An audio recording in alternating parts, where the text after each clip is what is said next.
Hello, everybody. This is Pearson, and I'm going to be doing about the late Qing Dynasty, where China at the time was kind of weak and losing several wars, and kind of led up to the revolutions later on. I'll be talking about a few wars and the Hundred Day Reforms. Specifically, I'm going to be talking about the First and Second Opium War, the Sino-Japanese War, and the Hundred Day Reforms. First off, I'll be starting off with the First and Second Opium War. The war was between Great Britain and the Qing Dynasty. Well, at the time, the British had a heavy influence with the trade of opium, and China at the time were kind of poor, so they wanted to control the opium trade. So they started to confiscate British traders from trading opium. And when the news hit London, they were obviously outraged, and they moved British troops to China, and then Britain started to control city by city, starting from Hong Kong, then to Shanghai, and then almost to Nanking. Uh, Obviously the Chinese had to obey, and so they they gave out the Treaty of Nanking to Britain. It was a great loss for China. They had to lose Hong Kong and a lot of money for the compensation, like multi billions and millions. I mean, yeah, millions, and they had to open ports as well.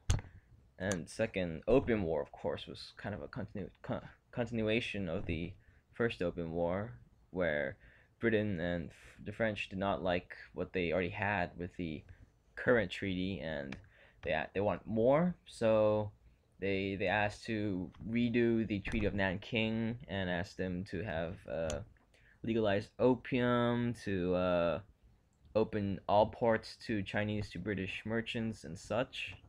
And when the reform were given to the Qing Dynasty court members, they said no, and the British attacked, and so later on the French intervened as well to fight against China.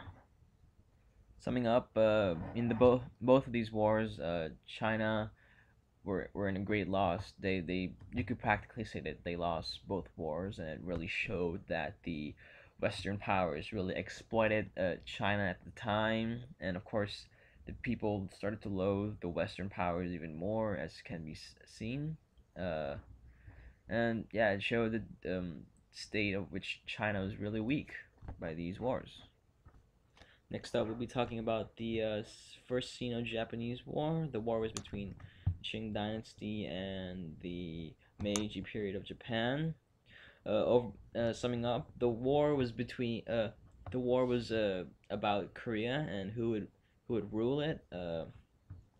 J- uh, at the end, Japan won and took over Korea, and it really showed the overpowering of Japan in the east of, of Asia, and how Japan is now the dominant figure of Asia and not China.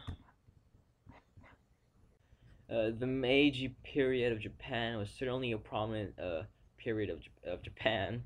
Uh, the word Meiji meaning the enlightened rule. It was a great development for Japan, economically and military wise. It was the industrial period for Japan as well.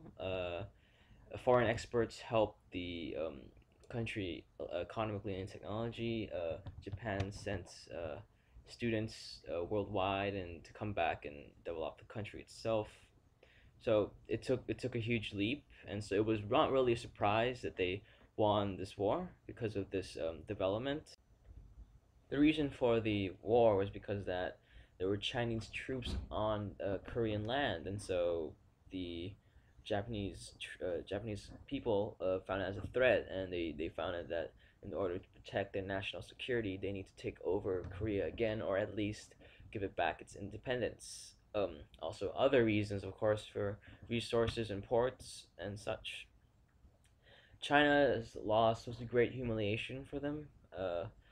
Revolutionist Sun Yat-sen also saw this as as China, looking at China as being weak, and so that it needed to be changed. And the people obviously had an outcry, and people would say that the first Sino-Japanese War was also caused the Qinghai Revolution in 1911. After both of these wars and such, China had to take a step back and fix their own country, and the institution tried to make a reform called the 100 Days Reform. It was a failure after a coup d'etat by the conservative opponents of China. The reform, they tried to modernize the education system of China, uh, strengthen the military, the economy, industrialize China and such. Even though since this failed, the people of China saw that the institution was already a failure itself, and so it needed to be overthrown. So it gave the people a reason to overthrow the Qing dynasty, and a lot of revolutions and such later on connected to this. Summing this up, as I can be seen, the Qing dynasty was late Qing dynasty at the time was a weak period for China, and the people saw it as something that needs to be changed, and it can only be done by overthrowing the Qing dynasty at that time, and the revolutions caused modern China and changed it, hopefully for the The better. Boxer Rebellion refers to the uprising of the proto-nationalist members of the Reiches Harmony Society, referred to by foreigners as Boxers. The uprising was a protest to the foreign occupation of Western traders and the unequal treaties that were signed by the weakened Qing dynasty. In the clashes that led from 1899 to the 7th of September of 1901, the foreigners, represented by a fighting force made up of various countries with economic interests in China, against the Boxers sponsored by the conservative elements of the Qing dynasty, led by Empress Cixi. The Boxers and the Imperial Army besieged Chinese Christians in the foreign legation quarter for 55 days, and the anti-Christian and anti-foreigner sentiment led to various massacres committed against the Christians.